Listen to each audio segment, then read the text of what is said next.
Hello friends, how are you? I am fine and welcomes you all in my YouTube channel. Thumbnail से आपको पता ही लग गया होगा. Our today's topic is लिंग, मतलब जेंडर के भेद, लिंग के भेद, पुल्लिंग, स्त्रीलिंग, वो सब हम डिस्कस करने जा रहे हैं. अब आप सोच रहे होंगे यार इतना इजी टॉपिक है ना, तो ये तो हमें आते ही हैं. अच्छा, अगर आपको आते हैं तो मैं कुछ आपको वर्ड्स देती हूँ, उनका जेंडर चेंज करके बताइए. आप मुझे ये बताइए, तोता का अगर हम जेंडर चेंज करते हैं तो क्या होगा?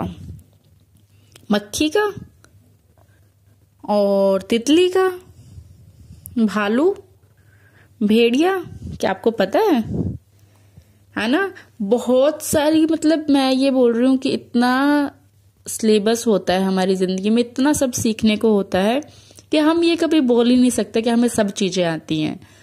तो यही जो हमारा सिलेबस है, जितने भी टीचिंग एग्जाम से रिलेटेड है, हिंदी व्याकरण का सिलेबस है, वो हम कवर कर रहे हैं. आपने पहले की वीडियोस भी देखी होंगी, तो हम ऑलरेडी 3 या 4 टॉपिक कर चुके हैं.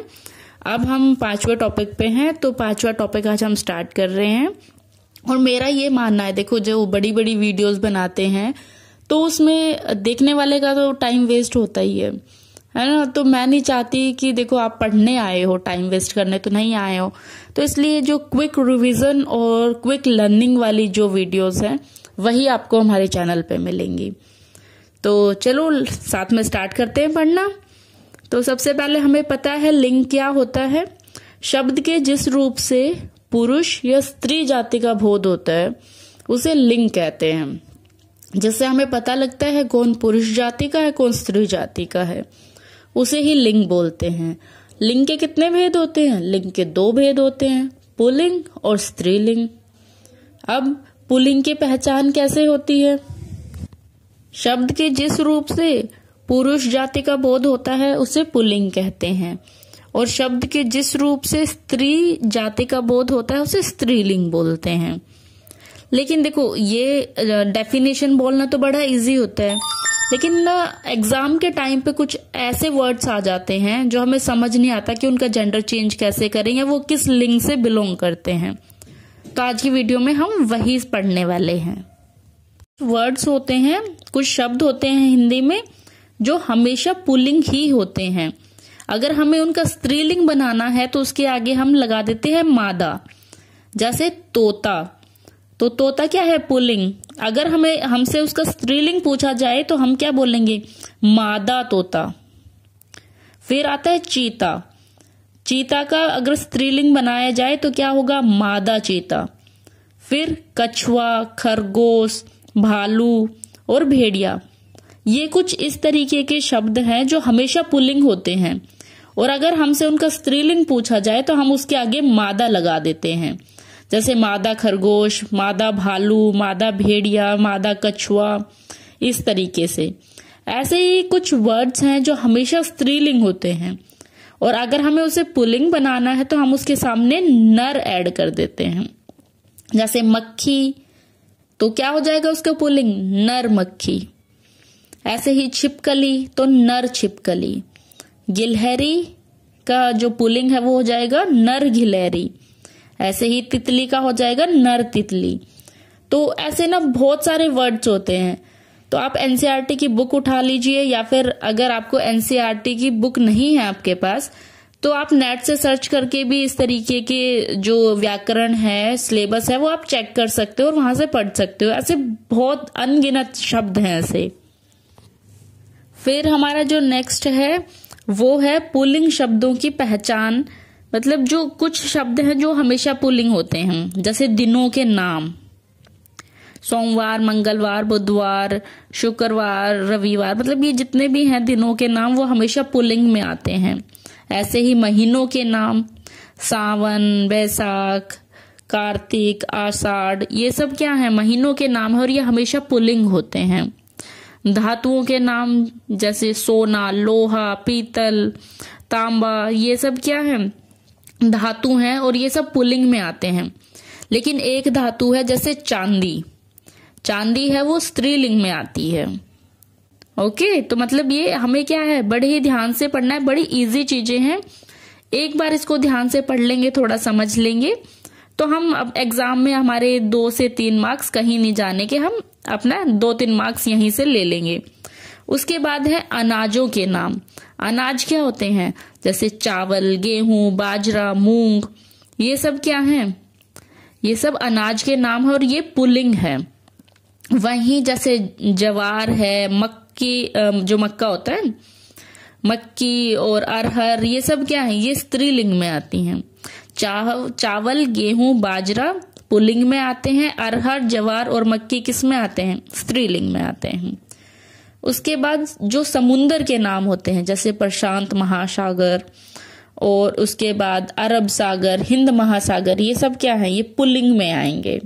हमारे शरीर के नाम है, जैसे सिर, माथा, मुंह, गला, ये सब पुल्लिंग है। लेकिन जैसे आंख बोला, नाक बोला, ये क्या है, ये स्त्रीलिंग है। नाक बह रही है ना, ऐसा बोलते हैं ना, नाक बह रही है, तो वो क्या है, स्त्रीलिंग है। उसके बाद वृक्षों के नाम, जैसे आम, शीशम, नीम, देवदार, ये सब क्या है, वृक्षों के नाम हैं, तो ये भी किस में आते हैं, पुल्लिंग में आते हैं। उसके बाद कुछ फलों के नाम, जैसे केला, आम, तरबूज, खरबूजा, ये सब भी पुल्लिंग में आते हैं। उसके बाद रत्नों के नाम। रत्न क्या होते हैं, जैसे हम पहनते हैं ना, पन्ना, नीलम, पुखराज, हीरा, ये सब है, पुल्लिंग में आते हैं ये। ऐसे ही कुछ भावनाओं के नाम, जैसे बचपन, पहनावा, बुढ़ापा, ये सब क्या है, ये पुल्लिंग में आते हैं। तो आई होप ये पुल्लिंग वाला सेक्शन आपको समझ आया होगा। अब स्त्रीलिंग की बात कर लेते हैं। हमारे पास है भाषाओं के नाम। जैसे हमारी भाषा होती है, हिंदी है, अंग्रेजी है, संस्कृत, मराठी, तमिल, ये सब क्या है, भाषा है। इन भाषाओं को नाम हमेशा संस्कृत, ये सब किस में आते हैं, स्त्रीलिंग के अंदर आते हैं। ऐसे ही नदियों के नाम हैं। नदियों के नाम जैसे गंगा, यमुना, कावेरी, गोदावरी, ये सब है स्त्रीलिंग। ये तो नाम से ही पता चलता है ना। बहुत लोगों के नाम भी होते हैं, बहुत सारी औरतों के, लड़कियों के आपने नाम सुने होंगे, गंगा, यमुना, कावेरी, गोदावरी, है ना, होते हैं ये सब नाम, तो ये स्त्रीलिंग में आते हैं। उसके बाद है तिथियों के नाम, जैसे प्रथम, द्वितीय, ऐसा होता है ना, अमावस्या, पूर्णिमा, ये क्या है, ये तिथि है। तो तिथि के जो नाम है वो भी स्त्रीलिंग में आते हैं। इसके बाद है बोलियों के नाम, जैसे खड़ी बोली, राजस्थानी, भोजपुरी, ये सब स्त्रीलिंग हैं। उसके बाद कुछ प्राणियों के नाम, जैसे मछली, चील, छिपकली, मैना, ये सब क्या है, प्राणी हैं और ये स्त्रीलिंग में आते हैं। उसके बाद कुछ संज्ञाएं हैं, जैसे मृत्यु, वायु, ऋतु और आयु, इस तरीके की और भी संज्ञाएं हैं, वो सब स्त्रीलिंग में आती हैं। उसके बाद कुछ ऐसे प्रत्यय जिनके पीछे ता लगता है, जैसे सुंदरता, एकता, पशुता, दासता, ये सब स्त्रीलिंग के अंदर आते हैं। उसके बाद कुछ और वर्ड हैं, जैसे गाली, साली, इसके बाद खिड़की और बहुत सारे, जैसे दया, कृपा, अहिंसा, ये सब हैं, ये स्त्रीलिंग के अंदर आते हैं। बहुत सारे ऐसे पुल्लिंग होते हैं जिनको स्त्रीलिंग बनाने के लिए प्रत्यय का यूज होता है। कौन से प्रत्यय का यूज होता है, आ, जैसे मूर्ख, मूर्खा। इसके बाद आचार्य, आचार्या, तो ये आ प्रत्यय का यूज हुआ है। ऐसे ही कुछ होते हैं, जैसे पुत्र तो पुत्री, तो ई, जो ई की मात्रा लगी है ना, ई प्रत्यय उसके अंदर लगा दिया। नाला, नाली, लड़का, लड़की, दास, दासी। इसके बाद ऐसे ही इया भी लगता है, जैसे बंदर, बंदरिया, बेटा, बिटिया, है ना, आपको पता ही है, बूढ़ा, बुढ़िया, चूहा, चूहिया। आनी जोड़कर भी बनाते हैं, देवर, देवरानी, है ना, क्या जोड़ा लास्ट में, आनी, देवरानी। उसके बाद है इन या आइन जोड़कर, जैसे पंडित तो बना पंडिताइन, ठाकुर, ठाकुराइन, इसके बाद ठाकुराइन, सॉरी, माली, मालिन, नी जोड़कर भी बनाते हैं, मोर, मोरनी, ये सब तो आपको आते हैं, है ना। तो नया हमने क्या सीखा इसके अंदर? नया हमने सीखा कि दिनों के नाम, महीनों के नाम, अनाज के नाम और तिथियों के नाम, भाषाओं के नाम, ये किसके अंदर आएंगे। और कुछ ऐसे शब्द जो हमेशा पुरुषवाचक में आएंगे और उनको स्त्रीवाचक बनाने के लिए हमें मादा जोड़ना पड़ता है।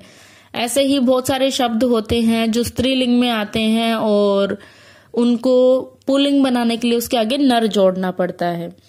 तो आज की जो हमारी वीडियो है वो यहीं तक है। अभ्यास के लिए जो प्रैक्टिस के क्वेश्चंस हैं वो मैंने वीडियो में ही डाल दिए हैं, तो वहां से आप प्रैक्टिस कर सकते हो। और मन करे तो आप कमेंट में इसके आंसर भी बता सकते हो। जो मिलते हैं नेक्स्ट वीडियो में। अगर वीडियो पसंद आई है तो आपको पता है क्या करना है, वीडियो को लाइक करना है। ऐसी ही और वीडियोस के लिए चैनल को सब्सक्राइब करना है। और अगर आप लाइब्रेरी साइंस से रिलेट रखते हैं तो ये चैनल बिल्कुल आपके लिए ही है, और टीचिंग फील्ड वालों के तो लिए है ही ये। और मिलते हैं फिर नेक्स्ट वीडियो में, तब तक कीप वॉचिंग, कीप रीडिंग।